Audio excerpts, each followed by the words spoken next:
Bendecida mañana, hoy 22 de abril, un día donde al abrir nuestros ojos miramos hacia lo alto para darle gracias al dueño de nuestra vida. Abrimos nuestra boca para bendecirlo, para alabarlo, para glorificarlo, para decirle que queremos sentir su presencia, que no sea parte de nosotros y sea avivado el Espíritu de Dios en cada una de nuestras vidas. Le saluda Jenny con una palabra para el Espíritu. El devocional esta mañana nos habla de 3 tipos de prueba, pero haré un recorderis de los versículos bíblicos que ayer se dejaron tocados. Y hablábamos de Lucas 13:21. Allí en Lucas 13, la palabra quiere enseñarnos que el Salvador relató una parábola sobre una higuera que sería cortada si no producía fruto. Y esa parábola iba dirigida a los judíos, quienes debían haber llevado buen fruto. Y nos enseña que si no nos arrepentimos, pereceremos.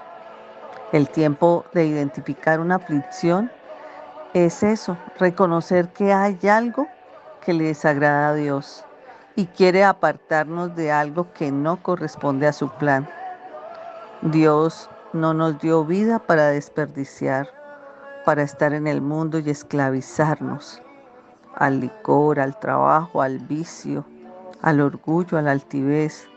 Esas cosas Dios debe quitarlas de nuestra vida si nosotros se lo pedimos. El otro versículo bíblico era Mateo 13:33. En Mateo 13, Jesús enseña a la gente por medio de los relatos breves llamados parábolas. El enseñar con parábolas le posibilitaba a Jesús revelar grandes verdades a los que estaban espiritualmente preparados para recibirlas y al mismo tiempo ocultar esas verdades de los que no estaban preparados para recibirlas. Al igual Dios nos ha escogido y ahora me usa para hacer conocer su palabra, para respaldarme en ella y traerles una píldora cada mañana a través del devocional. Si a nosotros nos hubiesen enseñado desde pequeño que la palabra, eh, era un manual donde encontraríamos respuestas a nuestras preguntas, tal vez no nos hubiésemos en estos años equivocado tanto. Hemos tomado decisiones en lo terrenal que han sido producto de llevarnos a procesos dolorosos. Hasta que no hemos estado sin salida, no hemos aprendido a confiar en lo que Dios sabe hacer. Al contrario, nos hemos enfrascado en tener pensamientos de querer desaparecer, de acabar y ya, creyendo que así solucionamos estos procesos. Pero esta mañana es el Señor quien revela la verdad.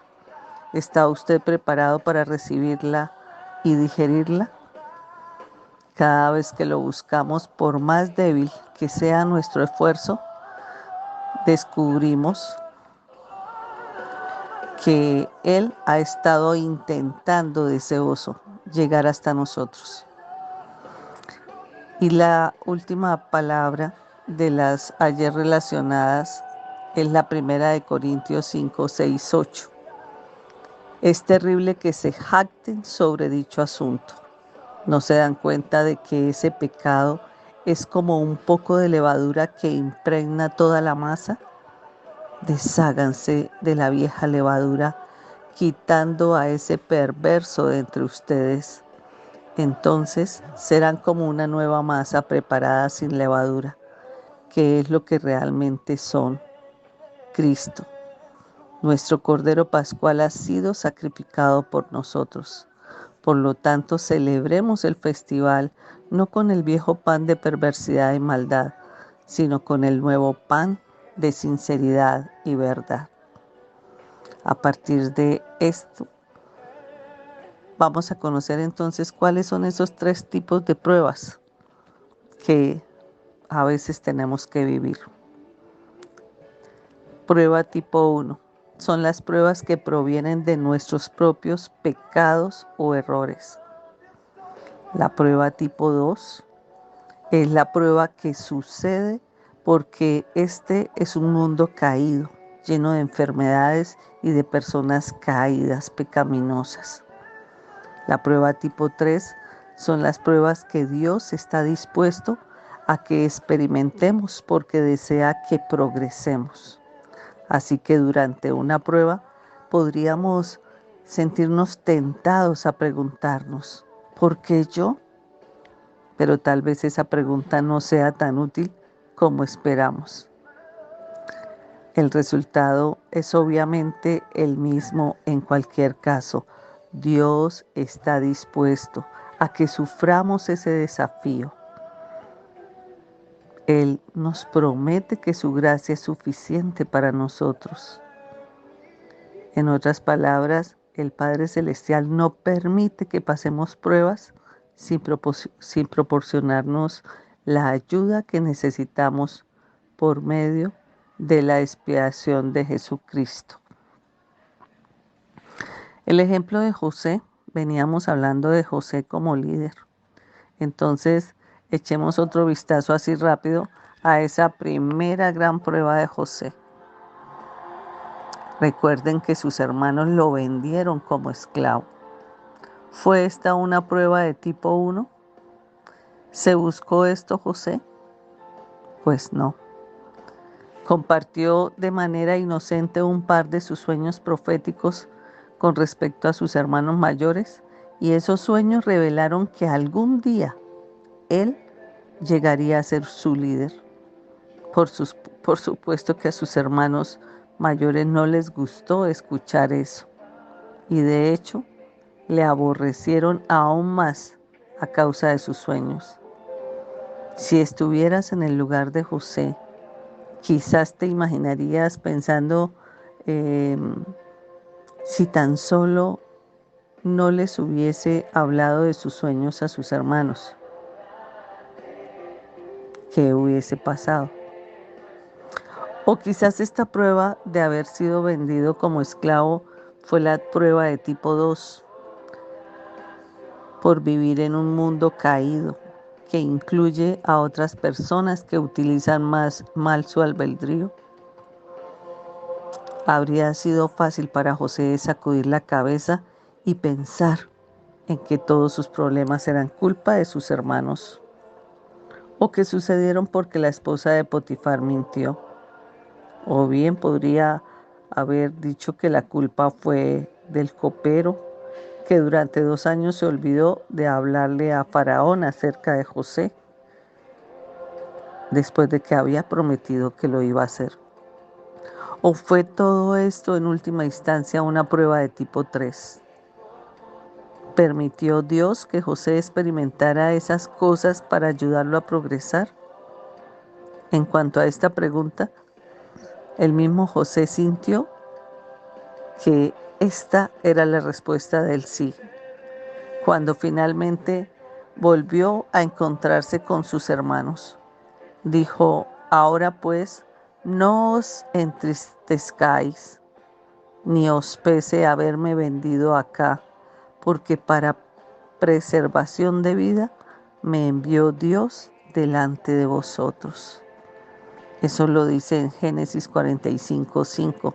Entonces, recordemos que vendieron a José como un esclavo cuando solo tenía 17 años y que tenía 30 años cuando compareció ante el faraón para interpretar los sueños que al final lo liberaron.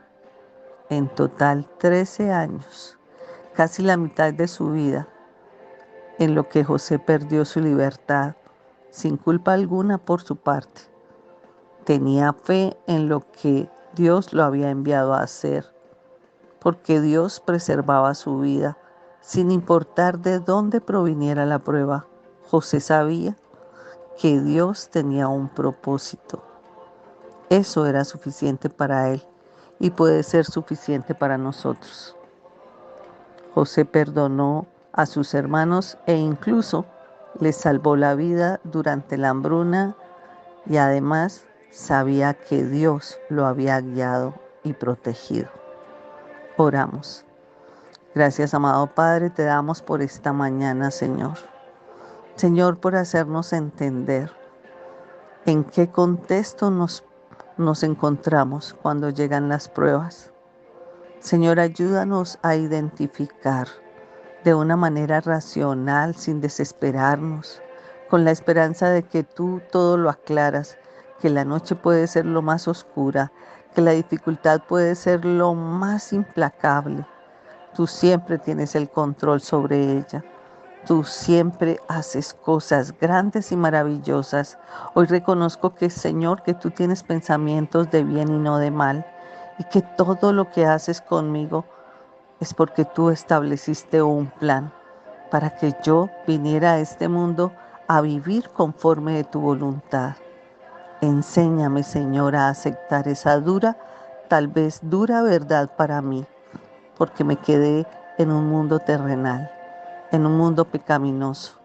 Pero esta mañana quiero levantarme, Señor, en una sola voz, así como cada oyente puede estarlo pensando. Hoy, Señor, estoy dispuesto a conocer tu plan sobre mi vida, a reconocer que ese proceso que he vivido, Señor, tú lo tienes en control y tú estás permitiendo que yo lo viva para ser purificada, para tener esa luz, mientras tú instalas ese resplandor de luz en mi vida, para que cuando pase el proceso sea esa luz en las tinieblas de otros. Gracias, Padre amado, por lo que hoy has dicho. Gracias por tu amor, por tu misericordia. En el nombre del Padre, del Hijo y del Espíritu Santo. Amén. Le invito a que comparta esta palabra. ¿En qué tipo de prueba estás tú? Bendiciones.